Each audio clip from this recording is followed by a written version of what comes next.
know, just glance over your shoulder, make sure it's him, and then deliver your lines to the glass.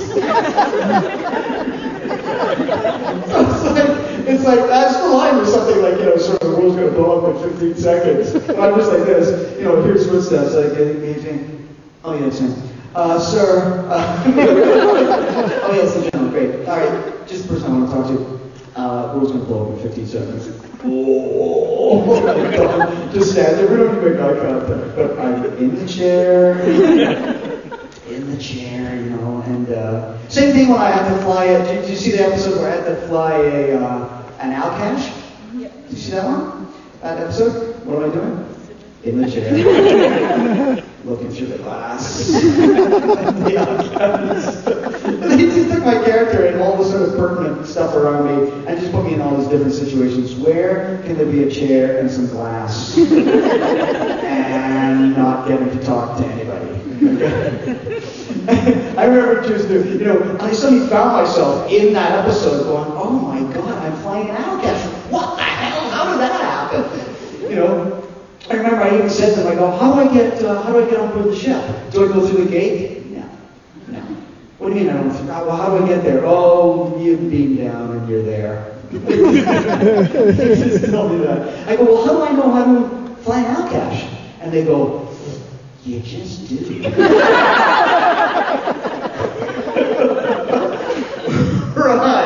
Right. There's no explanation. I've gone from, sort of like, close the gate, open the gate, close the gate, to like flying this thing the size of a football stadium, and rooting through the glove compartment, looking for the keys and the owner's manual.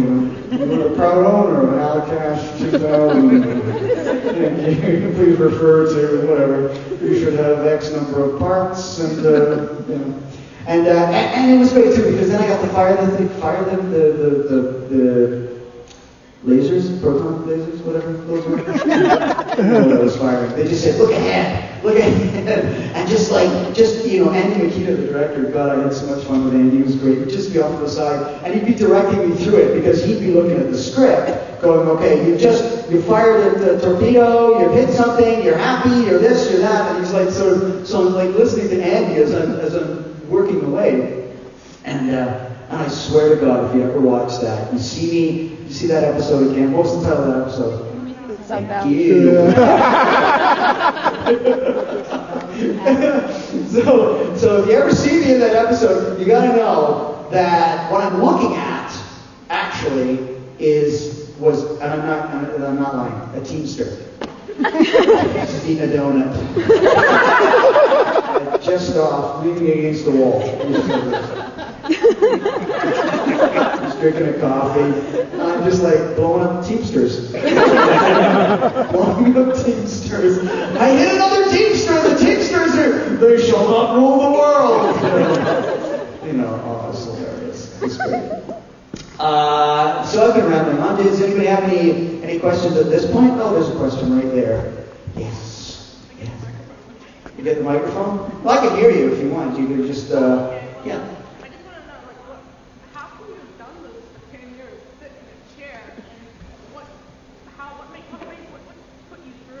Okay, so the question is, how could I have done it? How could I have sat in a chair for 10 years? How could I keep going? 2 words. Pay check. Well, it's like, listen, I was as surprised as anybody, because each time, but the great thing is, the worst part, probably any actor will tell you this, worst part of acting, auditioning. The worst. Okay, because you have to go in there, you have to impress them, you don't know what they're looking for, you just like, it's a total monkey dance situation, right? You have no clue what you're doing. But once I got this gig, then my agent before I would go, oh, you're written into another episode, are you available? Yes. Yes, I'm available. Yeah, And it was just one of those things where it just like kept happening and happening. I mean, when they first signed on, they signed on for like 5 years, right? So the 5 years you were given, okay, pretty good ratings, it's happening. So then year 6, it's like, hey, we're picked up for another year. Wow, great. Then it comes back. Then year 7, it's like, wow, hey, look at that. Year 7, year 8, it's like, holy shit. Year 8, wow. And year 9, it's like, no way. like, okay, come on, who's, are you kidding me? You know, people couldn't believe it. It just kept going and going and going based on, you know, the fans loved the show. And that's why I could keep doing it. It was a really cool show to be a part of. So, easy peasy. No, that was a no-brainer. There's some question right there.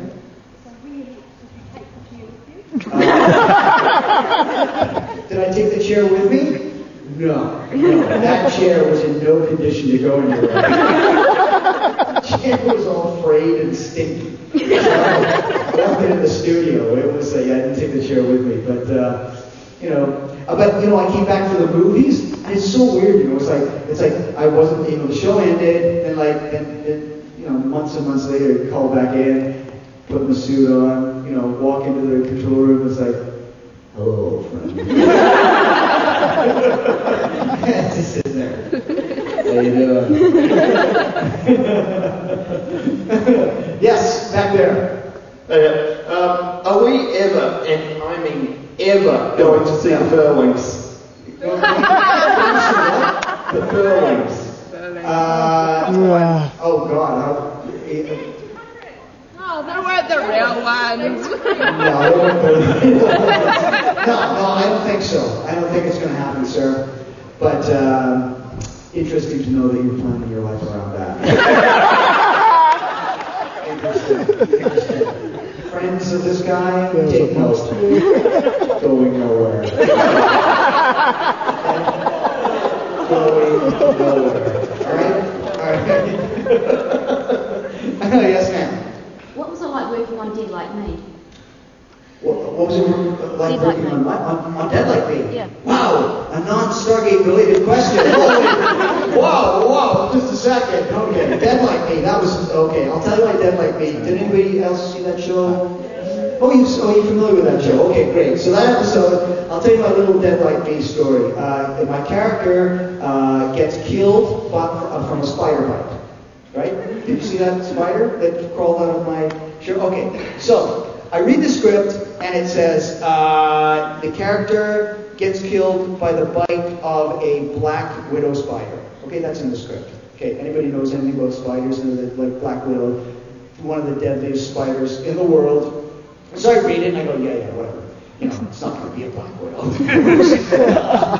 You know, so nobody says anything to me. I don't get it. You know, then the night before I'm shooting, I get a call from the assistant director, which they always do. They always phone you up and they go, okay, so your call time is this, and you're going to be here, and blah blah blah blah blah. And I go, hey, by the way, so I'm just curious, how are you guys going to shoot that whole spider scene? Is it going to be like CGI? And he goes, oh my God. Has nobody called you? And I go, what? No. About what? And he goes, oh God. Okay, you didn't hear this from me. You did not hear this from me, okay? What? He goes, it's not a black widow spider. It's a full-size tarantula. You okay with that?